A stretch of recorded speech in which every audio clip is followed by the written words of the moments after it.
Hello guys, तो स्वागत है आप सभी का मार्शल यूनिवर्स सीरीज के एक और नई एपिसोड में। दोस्तों, पिछले एपिसोड में हम लोगों ने देखा था कि लिनडोंग ने जिनमू को बहुत ही मुश्किल से मार दिया था और इसी वजह से उसका सारा स्पिरिचुअल एनर्जी खत्म हो गया था। और इसी मौके का फायदा उठा के लिन लियांटिंग भी लिनडोंग के ऊपर अटैक कर दिया था, पर लिनडोंग ने अपने एंसेस्ट्रल सील का यूज करते हुए उसे हरा दिया था। और इसी चीज को देख के लिन लियांटिंग वहां से भाग चुका था। तो इस एपिसोड के शुरुआत में हम लोग प्रिंसेस किंगजू को देख पाते हैं, जो कि किसी जगह पर जा रहा था। पर जाते जाते उसे एक चीज नजर आती है, जो कि असल में और कुछ नहीं बल्कि एक 9 स्टार निर्वाणा मॉन्स्टर था, जैसा कि वो पिछली बार मारा था। और ये मॉन्स्टर असल में जिंदा नहीं बल्कि मुर्दा था, मतलब कि उसका एक डेड बॉडी वहाँ पर पड़ा हुआ था। और इस चीज को देख के किंगजू वहाँ पर रुक गया था। पर तभी उसके पीछे से एक दूसरा बंदा आ गया था, जो कि किंजू से कहने लगता है कि प्रिंसेस किंजू, आप यहाँ पर क्या कर रहे हैं। वैसे तो इसका नाम यान चेन है और ये यान क्लान से बिलोंग करता है और इसका कल्टीवेशन लेवल लिनवाना का है और इसका ख्वाहिश प्रिंसेस को पाना है। और इसलिए वो प्रिंसेस से कहने लगता है कि तुम यहाँ पर क्या कर रहे हो, क्योंकि ये जगह तो बहुत ही खतरनाक है और इसलिए तुम्हें यहाँ पर अकेला घूमना नहीं चाहिए। जहाँ पर प्रिंसेस किंगजू कहने लगता है कि मैं यहाँ पर कुछ इन्वेस्टिगेशन करने के लिए आया हूँ। असल में मेरे मास्टर ने मुझे कहा था कि एंशिएंट बैटलफील्ड में कुछ गड़बड़ हो रहा है और यहाँ पर कुछ हलचल नजर आ रहा है और इसलिए मैं इस बारे में इन्वेस्टिगेशन करने के लिए यहाँ पर आया हूँ। पर यान चेन कहने लगता है कि तुम इस बारे में लेट हो, क्योंकि मैंने पहले ही यहाँ पर आके सारी चीज को फिक्स कर चुका हूँ। जो कि कुछ खास बात तो नहीं है, बल्कि यहाँ पर कुछ निर्वाणा का मॉन्स्टर है जो कि सब लोगों को चोट पहुंचा रहा है और इसलिए मैंने उन लोगों को मार दिया है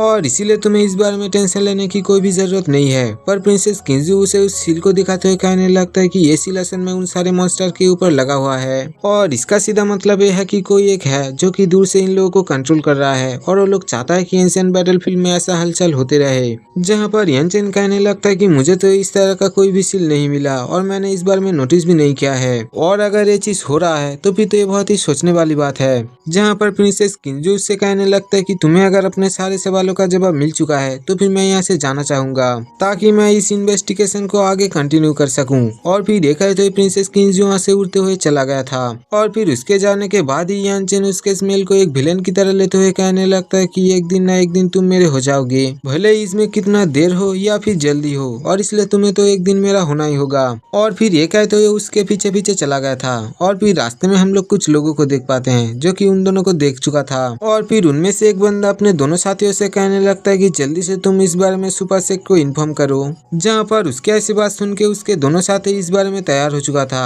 और फिर अगले सीन में हम लोग लिनडोंग को देख पाते हैं, जो कि अपना खोया हुआ सारे एनर्जी को रिस्टोर कर रहा था। और फिर उसका रिस्टोर हो जाने के बाद वो आसमान में जाते हुए एलिफेंट स्काई टेक्निक को परफॉर्म करता है, जो टेक्निक की वो असल में जिन्मू के बॉडी के अंदर से हासिल कर चुका था। और फिर हम लोग देख पाते हैं कि वो पहले ट्राई में बहुत ही अच्छा कर पाता है। और फिर उसके ऐसे अटैक के कारण वहाँ पर एक जोरदार ब्लास्ट होता है, जिस वजह से कि यहाँ के सारे मॉन्स्टर वहाँ से भाग चुका था। और फिर लिनडोंग अपने सारे दोस्तों के पास आते हुए कहने लगता है कि सच में जिन्मू का ये टेक्निक तो एक्सीलेंट है और ये बहुत ही पावरफुल भी है। जहाँ पर मिस्टर दाई कहने लगता है कि ये एक क्रिएशन लेवल टेक्निक है और ये पावरफुल तो है, पर आगे चल के तुम इसे और भी पावरफुल कर सकते हो। जहाँ पर लिनडोंग कहने लगते कि मैं इस टेक्निक को मास्टर कर लूंगा, जिसके बाद कि ये और भी ज्यादा पावरफुल हो सकता है। पर तभी लिनडोंग अपने पिछली फाइट के बारे में सोचता है, जहाँ पर कि उसने अपना यूनिवर्सल पाम टेक्निक का यूज किया था और इस वजह से उसके सारे स्पिरिचुअल एनर्जी कंज्यूम हो चुका था। और यही वजह है कि लिन लियांटिंग उसके ऊपर अटैक करने के लिए हिम्मत कर पाया। जहाँ पर मिस्टर दाई उसे इस तरह से देखकर कहने लगता है कि बच्चे तुम्हें क्या हुआ, क्या तुम इस टेक्निक से खुश नहीं हो। जहाँ पर लिनडोंग कहने लगता है असल में बात ऐसा नहीं है, असल में एंशिएंट बैटलफील्ड में आने के कारण हमें बहुत बड़ा सा लॉस सहना पड़ा और इसका रीजन ये है कि हमारा एनिमीज हमारा उम्मीदों से ज्यादा पावरफुल है और इसलिए मुझे नहीं लगता कि मैं इसी पावर के साथ अपने सारे एनिमीज को रोक पाऊंगा, क्योंकि पिछले बार मेरे सारे एनर्जी कंज्यूम हो चुका था और मैं बिल्कुल मरने वाला था। पर तभी मिस्टर दाई एक स्क्रॉल को बाहर निकालते हुए कहने लगता है कि मेरे पास इसका एक सॉल्यूशन है और फिर ये कहते हुए स्क्रॉल को उसे दे दिया था। और फिर वो लिनडोंग से कहने लगता है कि ये असल में गोल्डन बॉडी रिफाइनिंग टेक्निक है और ये एक क्रिएशन लेवल रिफाइनिंग टेक्निक है, और अगर तुम इस टेक्निक का यूज करते हुए अपने बॉडी को रिफाइन करते हो तो फिर तो तुम किसी भी क्रिएशन लेवल के टेक्निक को सर्वाइव कर पाओगे और तुम निर्वाणा लेवल की कल्टीवेटर को बहुत ही आसानी से हरा पाओगे। जहाँ पर लिनडोंग उससे कहने लगता है कि तुम्हारे पास इतना खतरनाक टेक्निक है तो फिर तुमने इसे मुझे पहले क्यों नहीं दिया। और फिर ये कहते हुए उसे लेने ही जा रहा था, पर मिस्टर दाई ने उसे ले लिया था। जहाँ पर मिस्टर दाई उससे कहने लगता है कि तुम्हें क्या लगता है कि मैं तुम्हें इस टेक्निक को देना नहीं चाहता।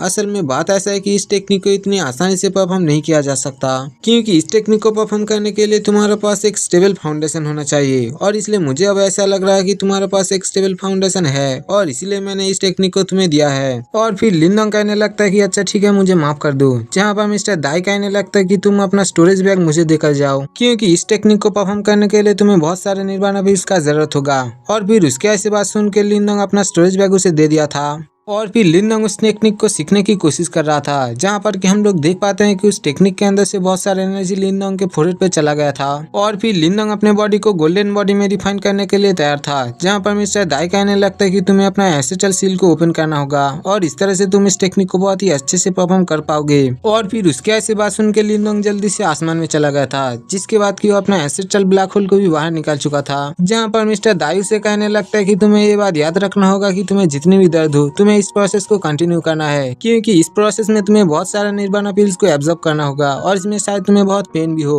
पर तुम्हें याद रखना होगा असल में इस टाइम तुम्हारा बोन्स और मसल रिस्ट्रक्चर होगा और इसलिए तुम इस दौरान इसे गिव अप नहीं कर सकते। और फिर एक आई तो मिस्टर दाई उस बैग से बहुत सारा निर्वाणा पिल्स को निकालते उस ब्लैक होल के अंदर डालने लग गया था। और फिर हम लोग देख पाते हैं कि उस ब्लैक होल से बहुत सारा स्पिरिचुअल एनर्जी सीधा लिनडोंग के ऊपर ही गिर रहा था। और इसी तरह से ये प्रोसेस चालू हो गया था, जहाँ पर मिस्टर दाई लिनडोंग से कहने लगता है कि ये सारा स्पिरिचुअल एनर्जी तुम्हारे पूरे बॉडी में फैल जाएगा और इस तरह से ये तुम्हारे पूरे बोन्स और मसल्स को रिस्ट्रक्चर करेगा और इसीलिए तुम इस निर्वाणा पिल्स की एनर्जी को वेस्ट मत करो और इसलिए तुम इसे पूरा यूज करने की कोशिश करो। और फिर मिस्टर दाई मन ही मन सोच रहा होता है कि ये टेक्निक इतनी भी आसान नहीं है, क्योंकि ये बहुत ही खतरनाक और पावरफुल टेक्निक है और इसलिए कोई भी इसे परफॉर्म नहीं कर सकता है, पर फिर भी मुझे उम्मीद है कि तुम इस चीज को कर लोगे। पर फिर भी हम लोग देख पाते हैं कि मिस्टर दाई को मन ही मन ये डर लगा हुआ था कि लिनडोंग इस पेन को सहन नहीं कर पाएगा। जहाँ पर लिनडोंग को तो इस प्रोसेस में बहुत पेन हो रहा था, पर फिर भी हम लोग देख पाते हैं कि उस चीज को सहने के लिए रेडी था। जहाँ पर जियाओयान को उसके बारे में बहुत ही फिक्र हो रहा था और इस चीज को देख के मिस्टर दाई उससे कहने लगता है कि बेवकूफ टाइगर, तुम्हें इतना परेशान होने की कोई भी जरूरत नहीं है, क्योंकि लिनडोंग इस प्रोसेस को आसानी से कंप्लीट कर ही लेगा। और फिर इस तरह से दिन बीतते गया, जहाँ पर लिनडोंग को इस चीज को कल्टीवेट करते हुए 4 दिन हो चुका था और मिस्टर दाई तो वहाँ पर लेटे लेटे टाइम का मजा ले रहा था। पर तभी वो नोटिस करता है कि ब्लैक होल के अंदर से स्पिरिचुअल एनर्जी आना बंद हो चुका है और इसीलिए वो जल्दी से स्टोरेज बैग को निकालते हुए दोबारा से निर्वाणा पिल्स को उस ब्लैक होल के अंदर डालने लग गया था। और फिर हम लोग देख पाते हैं कि अब प्रोसेस कंप्लीट होने वाला था और फिर वहाँ पर एक जोरदार एनर्जी ब्लास्ट के साथ ही वो कल्टीवेशन कंप्लीट हो गया था, जहाँ पर कि हम लोग देख पाते हैं कि लिनडोंग का बॉडी पहले से और भी ज्यादा पावरफुल और चमकदार हो चुका था और वहाँ पर खड़े होते हुए एक कूल पोज दे रहा था, जिसके बाद की वो नीचे उतरते हुए अपने दोस्तों के पास आ गया था। जहाँ पर मिस्टर दाई उससे कहने लगता है कि फाइनली तुमने इसे अचीव कर ही लिया। जहाँ पर लिनडोंग कहने लगता है कि मुझे अब अपना बॉडी पहले से और भी ज्यादा ताकतवर लग रहा है और इसलिए मुझे अब ऐसा लग रहा है कि मैं यूनिवर्सल पाम टेक्निक को परफॉर्म कर सकता हूँ। जहाँ पर मिस्टर दाई लिनडोंग से कहने लगता है कि तुमने तो यहाँ पर बहुत ज्यादा मेहनत की है और इसलिए तुम्हें फिक्र करने की कोई भी जरूरत नहीं है, क्योंकि तुम जब निर्वाणा लेवल पर पहुंचोगे तो फिर ये चीज तुम्हारे लिए बहुत ही ज्यादा फायदेमंद साबित होगा। और फिर मिस्टर दाई की ऐसी बात सुनते लिनडोंग बहुत ही खुश हो रहा था और फिर अपने हेवी ब्रेथ को शांत करते हुए मिस्टर दाई से कहने लगता है कि अब तुम मेरा स्टोरेज बैग लौटा दो। जहाँ पर मिस्टर दाई भी उसकी ऐसी बात सुन के उसके स्टोरेज बैग को उसे लौटा दिया था, पर लिनडोंग इस चीज से बहुत ही हैरान था, क्योंकि उसे पता चला था कि उसके स्टोरेज बैग में असल में एक भी निर्वाणा पिल्स नहीं है और इसीलिए मिस्टर दाई से कहने लगता है कि इतने सारे निर्वाणा पिल्स कहाँ गए। जहाँ पर मिस्टर दाई कहने लगता है कि वो तो तुमने इस प्रैक्टिस में खर्च कर दिया है। जहाँ पर लिनडोंग कहने लगता है कि इसमें पूरा 10,000 निर्वाणा पिल्स थे और इतने सारे पिल्स मेरे कल्टीवेशन में कहाँ खर्च हुआ है। वैसे तो यहाँ पर मिस्टर दाई भी कुछ पिल हड़प चुका था, पर फिर भी वो इस बात को मानने के लिए राजी नहीं था और इसलिए लिनडोंग से कहने लगता है कि इतने सारे पिल्स तुम्हारे कल्टीवेशन में ही खर्च हो गए, क्योंकि गोल्डन बॉडी कोई मामूली टेक्निक नहीं है और तुम्हें तो इस बात का शुक्र मनाना चाहिए कि मैंने ये टेक्निक तुम्हें दिया है और इसलिए तुम इस बारे में चिंता ना करो। जहाँ पर लिनडोंग कहने लगता है कि मुझे इन्हीं सारी पिल्स को दोबारा से रिस्टोर करने के लिए दोबारा से बहुत सारे बिस्ट को मारना होगा और तभी मुझे इतने सारे पिल्स मिलेंगे। और फिर हम लोग देख पाते हैं कि लिनडोंग अब सन सिटी की तरफ जाने के लिए तैयार हो चुका था और इसलिए मिस्टर दाई और लिनडोंग दोनों जियाओयान का सवारी करते हुए सन सिटी की तरफ निकल गया था। और फिर इसी के साथ ही ये एपिसोड यहीं पर खत्म हो जाता है। दोस्तों, अगर आपको मेरी एक्सप्लेनेशन अच्छी लगी हो तो चैनल को सब्सक्राइब जरूर करना।